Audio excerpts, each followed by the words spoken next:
Hello everyone, Ember Power here, and welcome back to a new video. This one I'm going to be taking a look at a Scarlet and Violet tier list for post-rotation.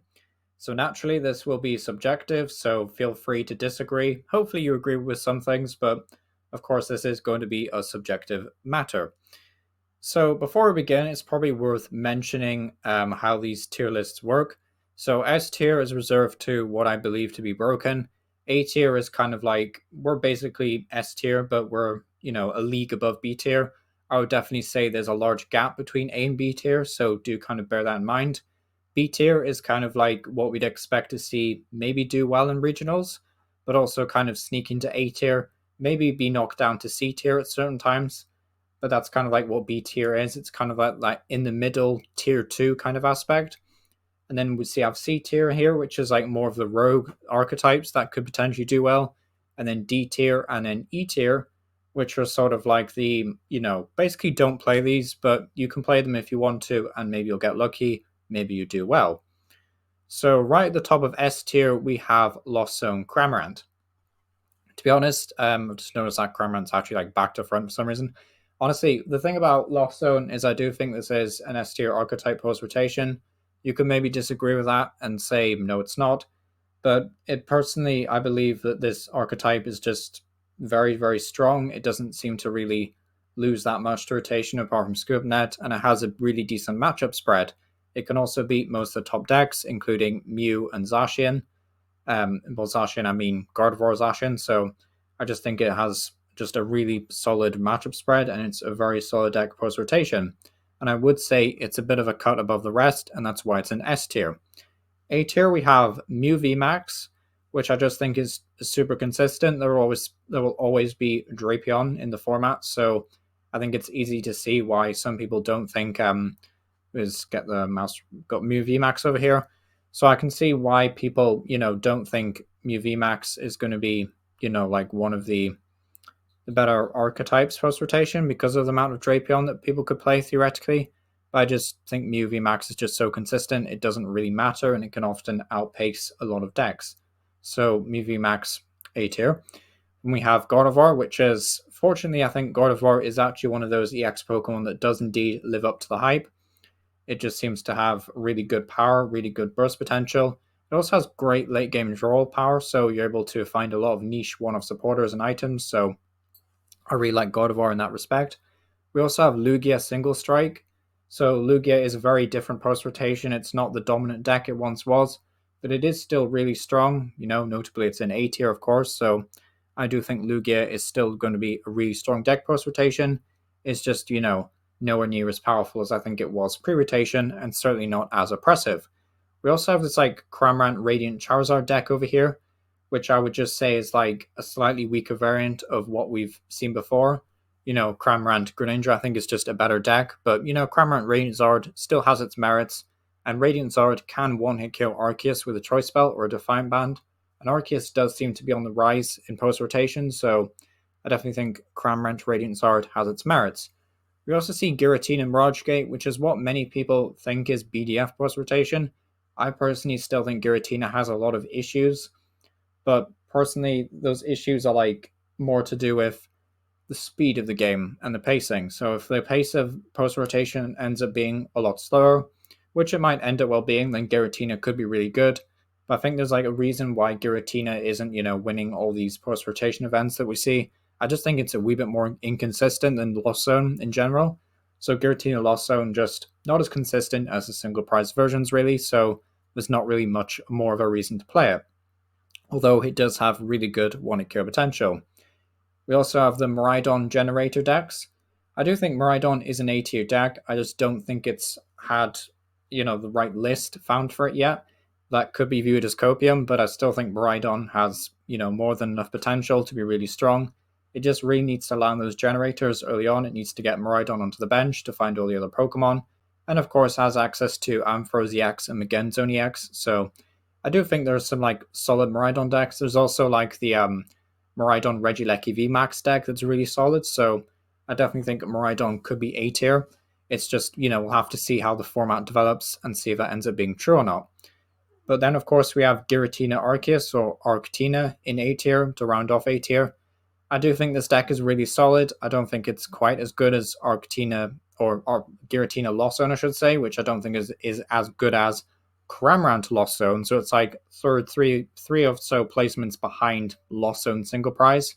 But I still think Arctina is a really solid deck moving into new format. Just very consistent, can hit all the numbers, and Starbirth definitely helps you be a more consistent deck. But then we start to look at B tier, and this is kind of like where things get a bit more open. As we can see in my vision for B tier, we have a lot of viable options. So kicking things off, we have this Goodra V-Star over here. Goodra Lost Zone variant definitely seems like a very solid B tier archetype, closely followed by Arceus Charon's Care, which I think is like one of the more underrated decks going into the post rotation. I think a lot of people are kind of sleeping on the Curlier Gallade engine for Arceus, but I think that could end up being really strong.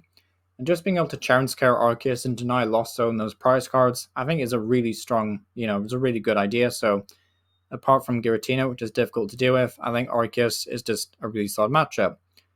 We also have Oinkologne EX, which is kind of a similar story to Arceus, which is why I've left it in B tier. Oinkologne is like Marmite for some people. Either you love it or you hate it. I personally think Oinkologne has a lot of potential, but it's just kind of a case of what that potential actually is. But just being able to use Charon's Care and Cheryl and being able to, loop that with Palpad seems really good, especially against Lost Zone, which doesn't always, throw out a ton of damage at you, at least not in the early game, until they have access to better attackers. So I do really like Oinkologne in that regard. We also have the Arceus Pika deck. This is kind of just supposed to be an Arceus counterbox build.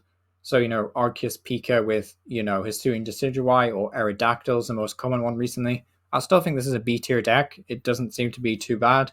And it does have a couple of decent matchups. So I would definitely say it's a solid deck post rotation. Next, we have probably the most copium pick initially, and that is going to be Hisuian Zoroark Gengar. I do think this deck is better than maybe what we think it is right now. But ultimately, this deck just hasn't really proven itself post-rotation to be very good, which is a bit of a shame, but I do like this deck. I still think it's pretty consistent. It definitely has a lot of burst potential, which is ideal. So I do think Hisuian Zoroark Gengar could be really solid. Then we also have Palkia Revroom right next to that, which is a bit of a rogue pick, I say. Like maybe this should be in C tier, but I do think Palkia Revroom at least has some potential. Obviously has great synergy with Melanie, which is always good. But, Palkia, maybe not the Titan that it once was and might struggle in the new format. Then we have Arcadura or Arceus Streladon. I'd probably say this deck is always going to be this one-hit wonder that might just come back eventually and win a tournament. It's kind of the deck that everyone thinks is maybe tier 2, and then it just goes and wins the regionals and everyone's left dumbfounded. But really, that's just the magic of Arcadura. If the format's right for it, it will come back, and there is plenty of special energy still kicking around post-rotation, so just don't underestimate Arcadura, basically. I think this deck could be really, really good. Next up, we have the Arcanine EX, the Trastal variant, or the only variant, I should say.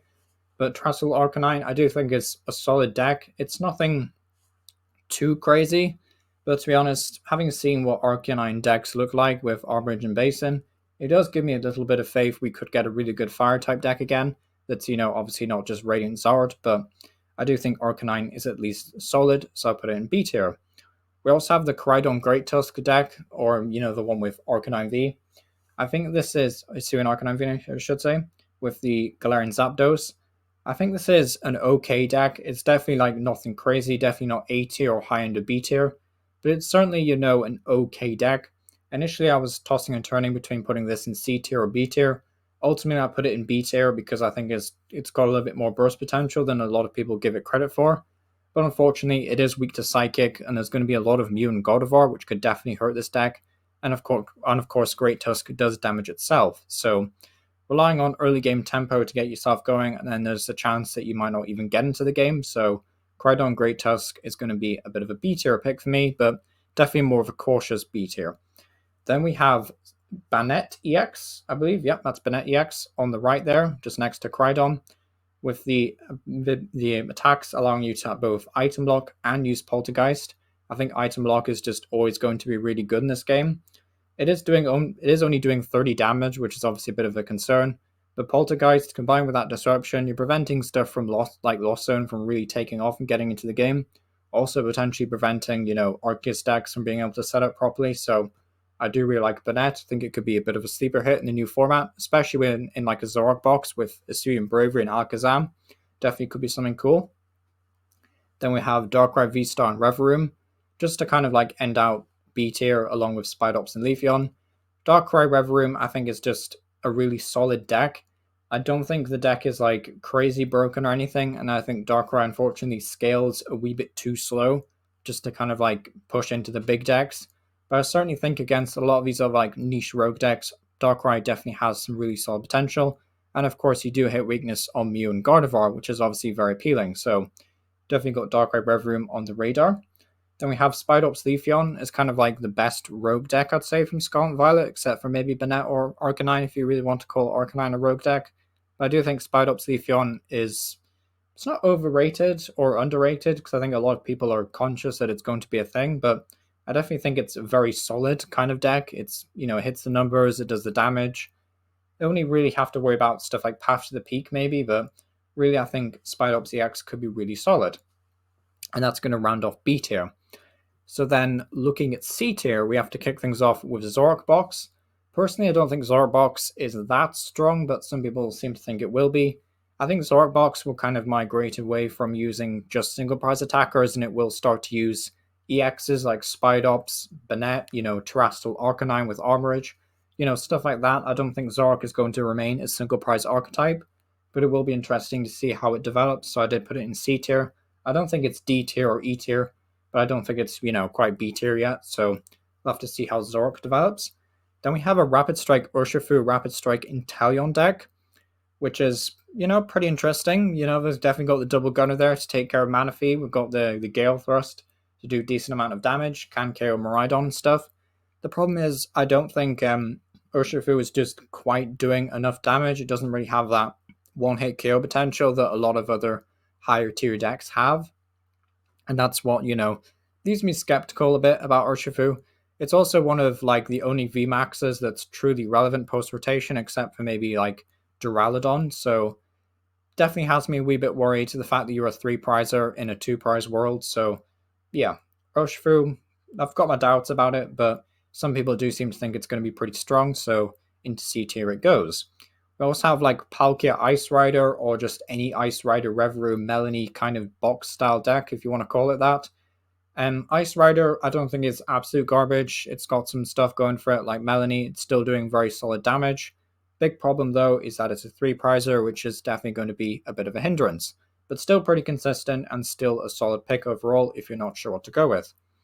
We also have Regidrago Arceus. I've seen some videos where people say that this deck is like secretly S tier post rotation. It's one of the best decks. It's better than Arctina or Gudra, all the rest of it. I don't buy into that personally. I don't think Arceus Regidrago is really better than those decks, even on the tier list. I'll see that I'll put it higher than Arceus Gudra. I just don't think Arceus Regidrago is consistent enough. Yes, it is more consistent thanks to Arceus, but unfortunately you still have to get the Pokemon in the discard pile. You have to use a V-Star power, which can potentially put a lot of good cards into the discard pile as well, which is annoying. I just think Regidrago has a couple of flaws going into the new format, but you do have stuff like Gudra, which is of course really solid against Lost Zone, but honestly at that point I don't see why you're not just playing Lost Zone Gudra. So, kind of hit and miss with Arceus. Regidrago could be decent, but yeah, not fully sold. Then we also have Blissey V, which I think is pretty solid. Blissey V with like Miltank, where over here, Blissey V definitely seems okay moving into the new format. There is still some decent special energy like Gift Energy, and I think Draw Energy still survives, or Luck Energy, I think it's called. So there is at least some special energy to use with Blissey. It's just going to be a case of, can it out-tank Lost Zone? Is there still going to be enough relevant potions? Maybe, maybe not. So interesting to see how Blissey develops. Then we have Yveltal kind of here to represent control decks. I don't think control is going to be that good initially. I think as we see more cards from like Snow Hazard and Clayburst in the next Paldea Evolved set, or even maybe a few weeks after rotation, then we'll start to see better control decks. But I think currently there's not really an immediate control deck that comes to mind. So I don't think, it's worth putting control in A tier or B tier and saying, well, control is going to be a major player in the new format, when we don't really know that yet. We're not sure if control is really going to be doing anything. So I thought it was just, Worth bearing in mind, but nothing too crazy to get excited about, so I did put it in C tier. Then we have like a Meganzone generator style deck. This is just supposed to represent anything that's like not really Miraidon Regieleki and stuff. I don't think this deck is awful, but I don't think it's great, if that makes sense. It's kind of just in this weird fuzzy in the middle position where it's got decent tank ability. Having 330 hit points is really annoying for Lost Zone, but still kind of inconsistent being a stage 2, so yeah, a bit iffy, so I put it in C tier. Then we also have a Origin from Dialga Miraidon deck that actually made top 16 at Bangkok Regionals for Thailand, so that's pretty cool to see. But Miraidon Dialga, the whole point of this deck is that you use Miraidon to find Magnemites, and then you rare candy those Magnemites into the Metal Magnezone to accelerate energy from the top 6 cards of your deck to Dialga to use Timeless GX. So yeah, a bit of a long, complicated combo there, but it's just basically a more consistent way of getting around Dialga's annoying attack cost. And it does seem pretty solid as a deck. I might bump this up to B tier, honestly, but yeah, definitely doesn't seem like anything too crazy. But at the end of the day, if it gets set up, it could probably be very potent. Then in the rest of C tier, we do see Gengar VMAX, Drapion V-Star. Drapion V-Star just giving Gengar VMAX an option to do Paralysis and Poison, just some extra damage counters. Honestly, I don't think Gengar is that good, depending on depends on how many EXs end up being relevant. I think it's depending on how good Gengar really ever is in a format. It's also a 3-price Pokemon, which is definitely not ideal, so you do have to bear that in mind, of course. Then we see Suingudra Arceus, which is kind of like a weird variant where it's not quite as tanky as Arcturalidon and doesn't have the amazing options that Arcdrago theoretically has, and it doesn't have the 1-hit potential that Giratina Lost Zone has, or Arctina, I should say. But Arceus Gudra, I don't think is absolute garbage. You still have access to stuff like Crystal Caves. I just don't think there's really a reason to play this when there's going to be, better tanky healing decks like Oinkologne, for example. So yeah, don't think too highly of Arceus Gudra, but there's certainly, better decks from those two cards. We also have Charm Snorlax, which is kind of like a single prize deck based around, being able to use Charm to accelerate different grass energies to either Snorlax or, Regigigas or Miltank potentially. Just a very solid single prize archetype that's doing a lot of damage. Could be decent somewhere down the line. Unfortunately, I think Charm's just too vulnerable to Cramorant and Sableye for it to ever really take off, but still something to bear in mind. Then we have Karim VMAX in the end here. Kind of just going to be another one of these like Ice Rider, Palkia kind of builds. I don't think Karim is too crazy, even with Radiant Eternatus. That's probably actually something I forgot to mention. There's no Shadow Rider VMAX on this list for some reason. I knew I'd forget at least one deck. But yeah, Shadow Rider, it didn't make it on the list with Radiant Eternatus. But I guess you could say Ice Rider and Shadow Rider with Radiant Etern, kind of like the same kind of tier list. I think they'd be in C tier maybe. C tier, maybe B tier, but honestly I think these are like C tier archetypes. I don't think they're going to be anything too crazy, but yeah, nothing too wild, but still nothing too bad. And then D tier and E tier is just going to be made up of a bunch of memes. I'll very quickly run through them.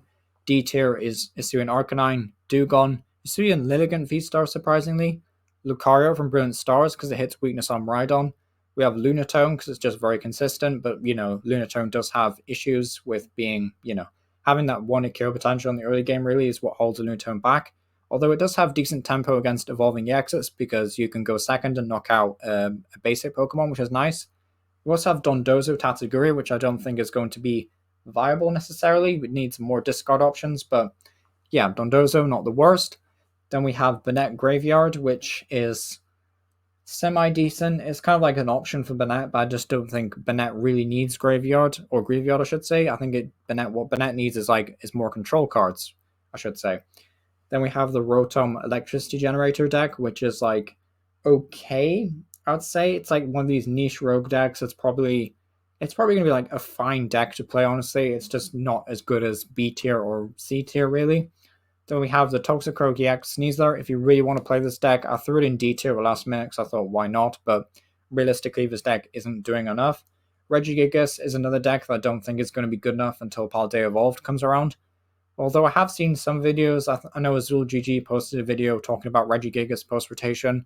I know Regigigas featured in one of my post-rotation deck videos.